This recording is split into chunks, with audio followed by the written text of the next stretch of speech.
1/2 kilo ng maha ang ating recipe ngayon. Hello mga palalabs! Ngayon po ay gagawa tayo ng napakasarap pero mas pinasimpleng pagluluto at maramihang Maja Blanca. Tara na po at samahan niyo muli ang inyong Mami Labs sa pagluluto nito. Dito po ay gagamit ako ng malaking kaldero pero pwede po tayong gumamit ng malaki naman po ang kawali. Naglagay po ako ngayon dito ng 4 cups or 1 liter ng coconut cream. Ito po yung unang gata or kakang gata na wala pa pong halong tubig. Much better po na sa tuwing nagluluto tayo ay sinisimot natin ang ating mga ingredients dahil bukod sa ito po ay ating binayaran, mas kumpleto rin po ang ating magiging recipe. Ngayon po ay naglalagay naman tayo ng 3 cans ng tig 370 ml ng evaporated milk. Sa mga ginagamit po natin, any brands naman po na prepared ninyo or mas mura sa inyong lugar ay wala naman pong problema kung yun ang inyong gagamitin. Ngayon naman po ay maglalagay tayo ng isang malaking lata or yung tig 1 kg ng condensed milk. At again, simutin po natin lahat ang ating mga ingredients.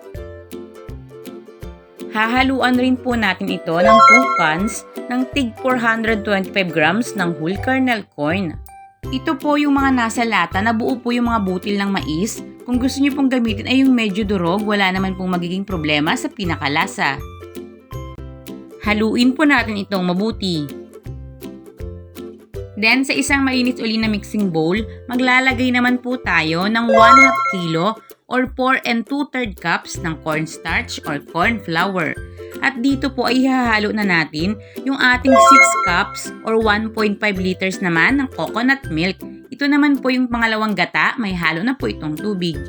If ever lang po na ang inyong pangalawang gata or ang inyong coconut milk ay hindi po umabot ng 6 cups, pwede po kayong magdagdag na lang dito ng tubig hanggang sa umabot na po ito ng 6 cups. Then, pansinin nyo po ito mga palalabs, yung ating kinunaw na cornstarch ay diretso na nating ihahalo dito sa ating mixture ngayon. Kung napansin po ninyo, hindi na po natin ito pinakuluan po muna katulad ng ating naunang video. Inihalo ko na po muna lahat dito ang ating mga ingredients bago po natin ito isasalang sa ating kalan. Bakit? Yan po ay para makakita naman po kayo ng ibang pamamaraan at the same time para rin po mas madali po para sa inyo dahil kapag naghalo po agad tayo ng ating cornstarch sa ating kumukulo ng mixture at hindi nyo po ito na-mix mabuti, possible po na magbuo-buo po ito sa ilalim at hindi po magiging pantay ang pagkakaluto. Then napansin nyo rin po ba na wala pa po tayong hinahalo ritong asukal? Yan po ay dahil titikman po muna natin ang ating mixture ngayon bago po tayo maghahalo ng ating asukal para alam po natin kung gaano kadami at pwede pa po nating mai-adjust ang pinakalasa. Magdadagdag po ako ngayon rito ng 1 1/4 cups or 228 grams ng sugar. Ito po ay nakadepende sa aking panlasa. If ever po na mas matamis po ito sa inyo, pwede nyo po itong bawasan. Or kung matabang naman po, pwede nyo po itong dagdagan. After natin ma-mix itong mabuti, isalang na po natin sa ating kalan sa lakas ng apoy na medium heat. Much better po kung continuous o dire-diretso po ang ating paghahalo dito para mas masigurado po natin na hindi po nasusunog yung pinakailalim, which is magiging malaki po yung pinaka-epekto sa pinaka-outcome ng ating Maja Blanca.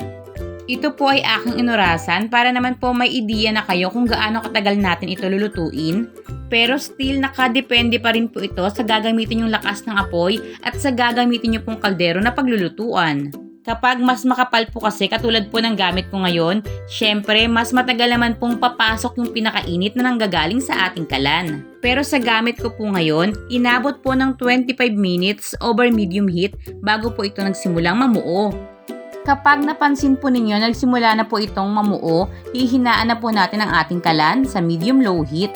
Ito po ay dahil unti-unti na po itong lalapot na magiging dahilan naman po ng mas madali ang pagkasunog sa pinakailalim kaya kailangan po talaga nating hinaan ang apoy. Mga palalab, sa inyo po laging pagluluto, kahit naman po sabihin ko kung gaano kalakas ang apoy, nakadepende pa rin po ito sa inyo. Halimbawa po dito sa ating pagluluto ng maha, if ever po sa lakas ng apoy na sinabi ko, medyo nasusunog po yung inyong niluluto, pwede naman pong mas hinaan pa. Then dito naman po ay hihintayin naman natin na magsimulang kumulo yung ating maha bago po tayo mag-start uli ng panibagong oras. Pero sa akin, inabot po ng 13 minutes bago po nagsimulang kumulo ang ating Maja Blanca. After 13 minutes or after po nitong kumulo, mag-ooras po ulit tayo ng another 5 minutes bago po natin papatayin ang ating kalan. Sa parting ito, hindi na po talaga natin pwedeng iwanan pa yung ating maha dahil talaga naman pong mas mabilisan po itong mamumuo at kapag hindi po natin ito nahalo agad, posible po talagang sunog yung pinakailalim ng ating maha. At kapag ito ay ating hinalo, damay na po lahat ng ating mixture o lahat ng ating ginawang maha. Pero kung sakali pong maranasan nyo yon at nasunog nga po yung pinakailalim ng ating maha, ang gagawin nyo po, isalin nyo po kaagad ang inyong maha sa iba pa pong lalagyan o iba pa pong kaldero.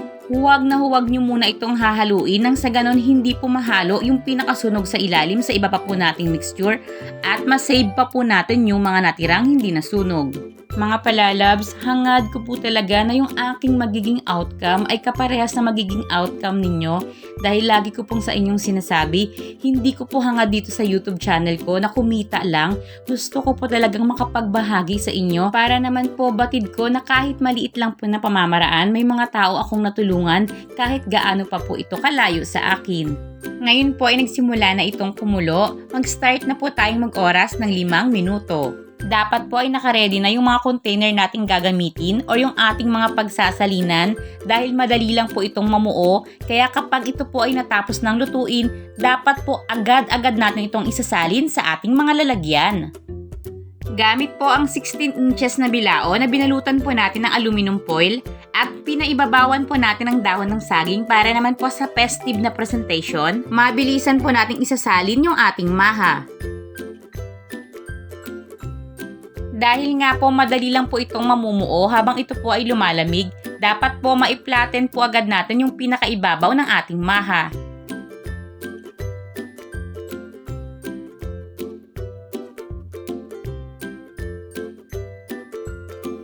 Dito nga po pala sa ating mixture, bukod po sa 16 inches na bilao ay nakapagpuno pa po tayo ng 750 ml naman po ng microwavable tubs na pwede rin po nating ibenta or gawin po nating pang merienda.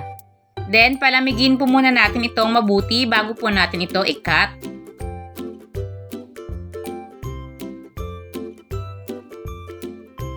Pwede po tayong maglagay ng toppings na nakadepende po sa order ng ating customer. Dito po ay cheese ang gustong toppings ng ating customer at gusto niyang mas dagdagan ko daw po para mas cheesy, balancing-balance yung lasa ng ating maha.